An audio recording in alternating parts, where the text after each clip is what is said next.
So we went out to get in our car and the car battery is dead. And when we push unlock, nothing happens. And so there's nowhere to put a key in that we can see on any of our handles. So we're gonna show you what to do if this happens.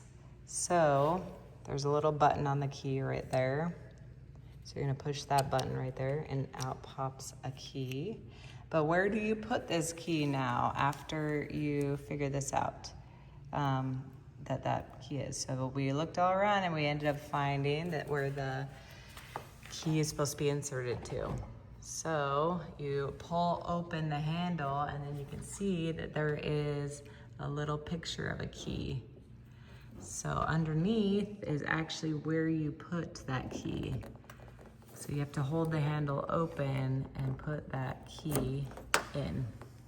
And from there you can unlock it.